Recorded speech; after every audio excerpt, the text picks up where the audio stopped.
Jeremiah chapter 34. While Nebuchadnezzar, king of Babylon, and all his army and all the kingdoms and peoples in the empire he ruled were fighting against Jerusalem and all its surrounding towns, this word came to Jeremiah from the Lord. This is what the Lord, the God of Israel, says. Go to Zedekiah, the king of Judah, and tell him this. This is what the Lord says. I am about to hand this city over to the king of Babylon, and he will burn it down. You will not escape from his grasp, but will surely be captured and handed over to him. You will see the king of Babylon with your own eyes, and he will speak with you face to face, and you will go to Babylon. Yet hear the promise of the Lord. O Zedekiah, king of Judah, this is what the Lord says concerning you. You will not die by the sword. You will die peacefully. As people made a funeral fire in honor of your fathers, the former kings who preceded you, so they will make a fire in your honor and lament.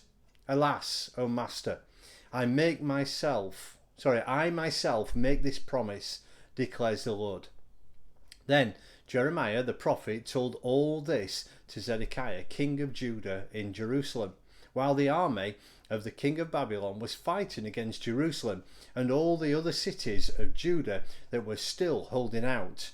Lachish and Azekah. These were the only fortified cities left in Judah. The word came to Jeremiah from the Lord after King Zedekiah had made a covenant with all the people in Jerusalem to proclaim freedom for the slaves. Everyone was to free his Hebrew slaves, both male and female. No one was to hold a fellow Jew in bondage. So all the officials and people who entered into this covenant agreed that they would free their male and female slaves and no longer hold them in bondage. They agreed and set them free.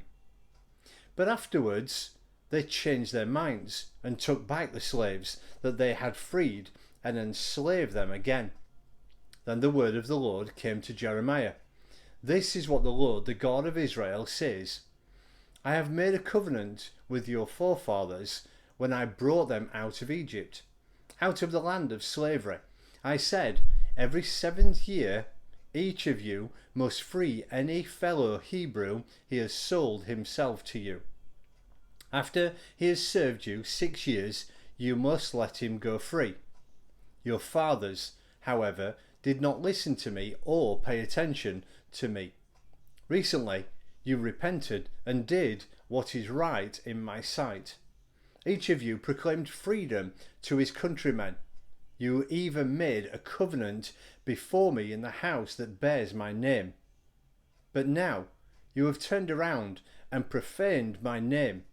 Each of you has taken back the male and female slaves you had set free to go where they wished. You have forced them to become your slaves again. Therefore, this is what the Lord says. You have not obeyed me. You have not proclaimed freedom for your fellow countrymen. So I now proclaim freedom for you, declares the Lord. Freedom to fall by the sword, plague, and famine. I will make you abhorrent to all the kingdoms of the earth. The men who have violated my covenant and have not fulfilled the terms of the covenant they made before me, I will treat like the calf they cut in two and then walked between its pieces. The leaders of Judah and Jerusalem, the court officials, the priests, and all the people of the land who walked between the pieces of the calf, I will hand over to their enemies who seek their lives. Their dead bodies will become food for the birds of the air and the beasts of the earth.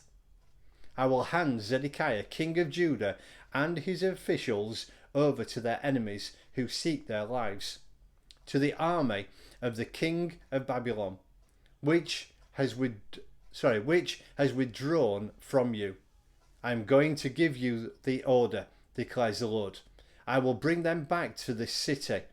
They will fight against you. Take it and burn it down. And I will lay waste the towns of Judah, so no one can live there.